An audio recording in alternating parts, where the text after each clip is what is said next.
Please take a moment to pause this video and read in full this important disclaimer.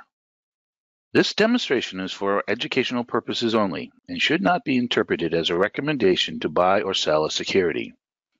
Decisions to buy, sell, hold, or trade in securities, commodities, and other investments involves risk of loss and should be taken in conjunction with a qualified financial professional.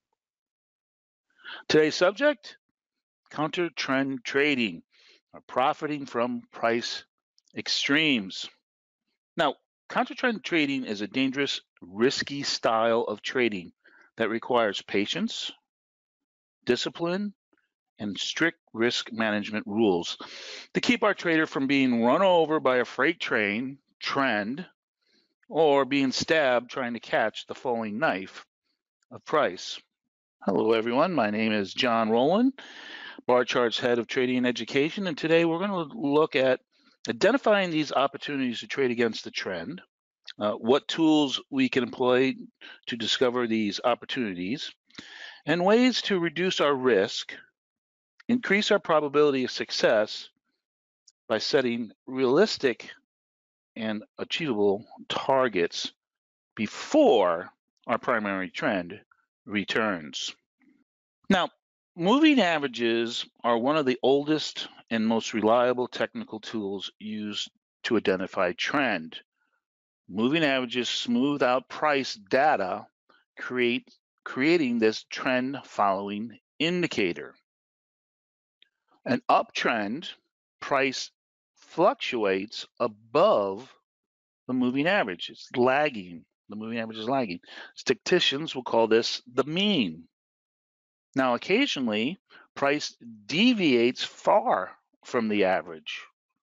And when this occurs, this is creating an opportunity to trade as price returns, keyword, returns to the average, something called mean reversion.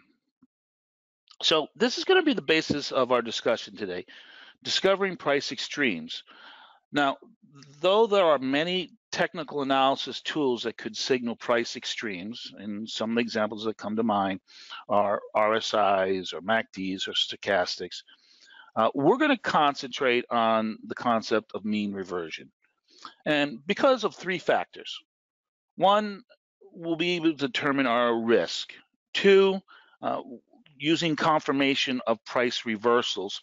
And three, choosing realistic targets and reward ratios.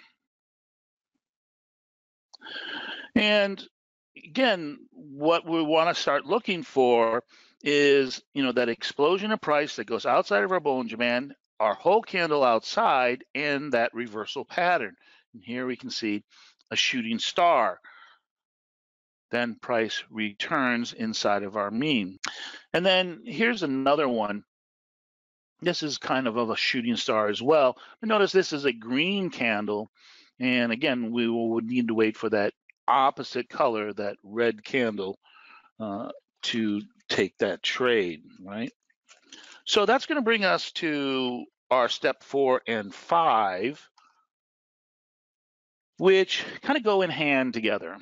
And that is, we're going to set our stops, how we're going to set our stops, and how we're going to go about choosing targets. So first, let's talk about how we're going to set stops. So in that file, in that candlestick file, I show you a lot of areas where you can set your stop based on the structure, based on the candlestick reversal pattern that we're talking about. So we always want to pick the highest point in a sell opportunity of the candles that are creating our structure and candles that are creating our reversal pattern. Now, it could be the candle that comes into our area, or it could be the candle that comes out of our area, whatever is the highest in the selling opportunities. And when I look at buying opportunities, which is ever the lowest, right? So that would be where we're going to set our stop. Our entry will be based on our confirmation. And then that will define our risk. The next part of our process is we're going to look at where we're going to set our target to do this assessment of, will I allow myself to take this trade? Now, the easiest target for us to do this assessment is the mean reversion. That's basics of the Bollinger Band. So what I want to do now is I want to look at how much risk I'm going to take on versus the reward that this trade potentially could create for me. So let's look at this example here. We have a stop loss based at 47.40.50. In other words, if price gets above there and my trend is back in control, I am wrong. I'm going to get out of this trade. My confirmation entry would be at 47.31.50. So in this case, the risk of this zone or the risk of this structure would be about 9 S&P points. My mean reversion, you can see all the way to the right, you can see is around 47.08, 47.08 and a half. So I'm risking 9 to make 23. 47.31.50 minus 47.08 would be 23. That is less than 3 to 1. That's about 2.5 to 1.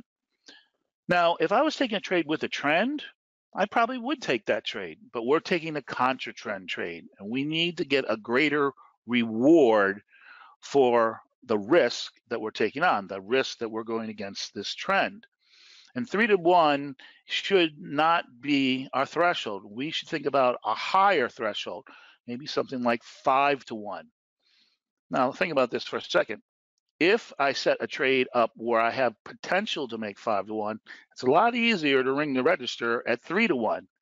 If I set up a trade where I'm only getting 2.5 to 1, well, it's a lot more difficult, especially if I'm fighting trend, to get 5 to 1. So we want to look for greater risk reward ratios when we take these trades.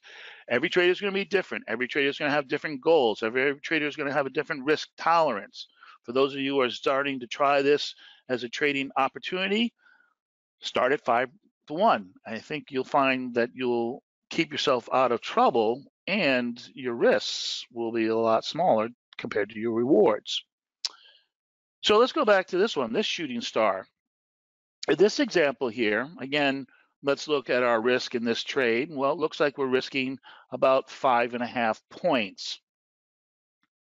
And what is my mean reversion? Well, my mean reversion is down here around 46.80. So I'm risking about 5 points to make. In this case, looks about like 26 points, or 26.25.